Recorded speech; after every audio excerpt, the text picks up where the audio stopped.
Selamat pagi anak-anak. Hari ini kita bertemu perdana dalam kegiatan pembelajaran online.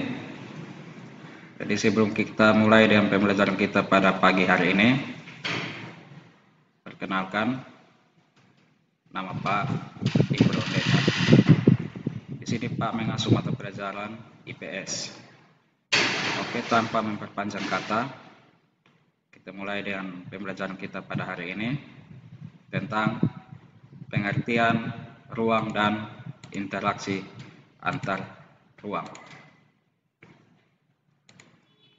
Dengan kompetensi dasar, memahami konsep ruang, itu lokasi, distribusi, potensi, iklim, bentuk muka bumi, geologis, flora dan fauna, dan interaksi antar ruang di Indonesia serta pengaruhnya terhadap kehidupan manusia dalam aspek ekonomi, sosial, budaya, dan pendidikan.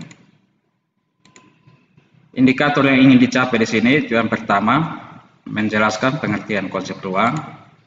Yang kedua, menjelaskan pengertian interaksi antar ruang. Manusia pada suatu ruang tertentu di permukaan bumi, masing-masing ruang memiliki karakteristik sendiri yang berbeda dengan tempat lainnya. Pernahkah kamu membuktikannya? Jika kamu pergi ke berbagai tempat, cobalah perhatikan perbedaannya dengan tempat tinggal kamu saat ini. Perhatikanlah keadaan alamnya, penduduk dan aktivitasnya, seni budayanya, dan lain-lain. Apakah ada perbedaan dengan keadaan di tempat kamu tinggal saat ini? Masing-masing tempat memiliki kondisi dan potensinya masing-masing. Tidak ada satu ruang pun yang mampu menyediakan segala kebutuhan penduduknya. Karena itu, terjadilah saling tukar komoditas antar tempat satu dengan tempat lainnya. Interaksi tersebut tidak hanya berupa komoditas, tetapi juga interaksi sosial, budaya, politik, dan lain-lain.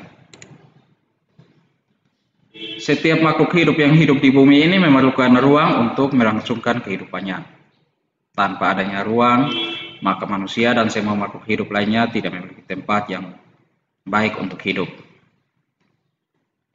Ruang adalah tempat di permukaan bumi, baik secara keseluruhan maupun hanya sebagian, yang digunakan oleh makhluk hidup untuk tinggal.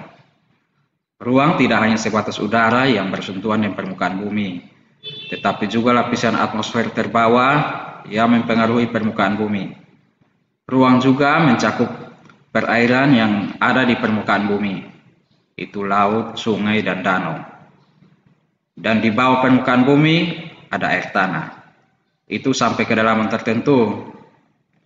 Ruang juga mencakup lapisan tanah dan batuan sampai pada lapisan tertentu yang menjadi sumber daya bagi kehidupan.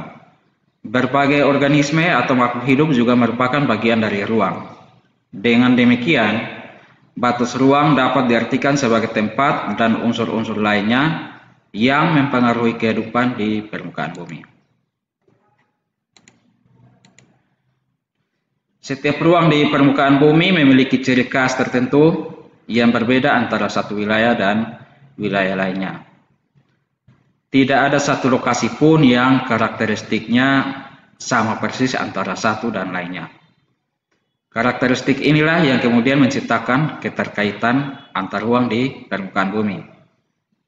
Indonesia sebagai satu wilayah di permukaan bumi yang memiliki karakteristik tersendiri yang berbeda dengan wilayah lainnya. Dengan adanya perbedaan karakteristik ruang di permukaan bumi, maka setiap ruang dapat memiliki keterkaitan dengan ruang lainnya. Berbagai ruang di permukaan bumi memiliki karakteristik yang khas. Karakteristik yang khas tersebut dapat berupa tanah, batuan, tumbuhan, dan lain-lain yang berbeda dengan tempat lainnya. Mungkin saja ada satu atau beberapa komponen dari suatu ruang yang juga ditemukan di tempat lainnya. Tetapi akan ada komponen lainnya yang berbeda. Misalnya, Jenis batuan di suatu tempat ditemukan di tempat lainnya, tapi tumbuhannya berbeda. Perbedaan karakteristik ruang tersebut menyebabkan adanya interaksi antar satu ruang dengan lainnya. Karena setiap ruang membutuhkan ruang lainnya untuk memenuhi kebutuhan hidup. Contohnya, wilayah pegunungan umumnya merupakan penghasil sayuran dan wilayah pesisir pantai umumnya penghasil ikan. Penduduk daerah pantai membutuhkan sayuran dari daerah pegunungan, dan sebaliknya, penduduk dari daerah pegunungan membutuhkan ikan dari penduduk di daerah pantai. Kedua wilayah tersebut kemudian saling berinteraksi melalui aktivitas perdagangan. Interaksi antar ruang dapat berupa pergerakan orang, barang, informasi dari daerah asal menuju daerah tujuan. Menurut ahli Bintarto, interaksi merupakan suatu proses yang sifatnya timbal balik dan mempunyai pengaruh terhadap tingkah laku baik melalui kontak langsung atau tidak langsung. Interaksi melalui kontak langsung terjadi ketika seseorang datang ke tempat tujuan. Interaksi tidak langsung terjadi melalui berbagai cara, misalnya membaca berita, menonton televisi, dan lain-lain. Interaksi dapat terjadi dalam bentuk perjalanan menuju tempat kerja, migrasi, perjalanan wisata, pemanfaatan fasilitas umum seperti pasar, interaksi antar anggota keluarga, pengiriman informasi atau modal, perdagangan internasional, dan lain-lain. Interaksi dalam bentuk pergerakan manusia disebut dengan mobilitas penduduk. Interaksi melalui perpindahan gagasan dan informasi disebut komunikasi. Sedangkan interaksi melalui perpindahan barang atau energi disebut juga dengan transportasi. Interaksi tersebut terjadi jika ongkos dan melakukan interaksi antar daerah asal dan tujuan lebih rendah dari keuntungan yang diperoleh. Contohnya, seorang yang pergi ke tempat kerja karena penghasilannya mampu menutupi ongkos yang dikeluarkannya. Ada beberapa kondisi saling bergantung yang diperlukan untuk terjadinya interaksi keruangan, yaitu saling melengkapi, kesempatan antara, dan keadaan dapat diserahkan atau dipindahkan. Yang pertama itu saling melengkapi.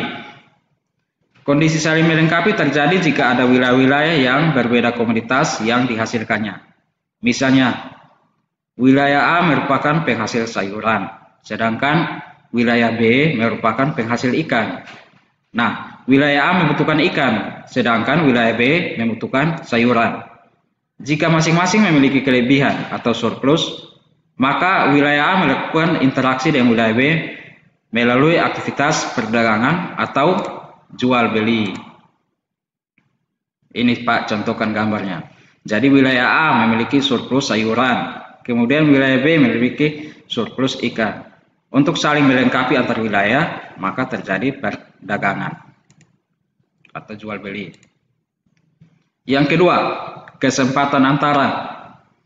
Kesempatan antara merupakan suatu lokasi yang menawarkan alternatif lebih baik sebagai tempat asal maupun tempat tujuan.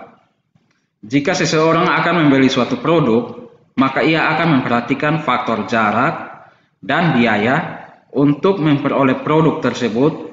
Contohnya, wilayah A biasanya membeli ikan ke wilayah B. Namun, kemudian diketahui ada wilayah C yang juga penghasil ikan. Karena wilayah C jaraknya lebih dekat dan ongkos transportasinya lebih murah, maka pembeli ikan dari wilayah A akan beralih membeli ikan di wilayah C. Akibatnya, interaksi antara wilayah A dengan B kembali melemah. Ini Pak, contohkan gambarnya. Wilayah A surplus sayur minus ikan. wilayah B surplus ikan minus sayuran, wilayah C surplus ikan minus sayuran.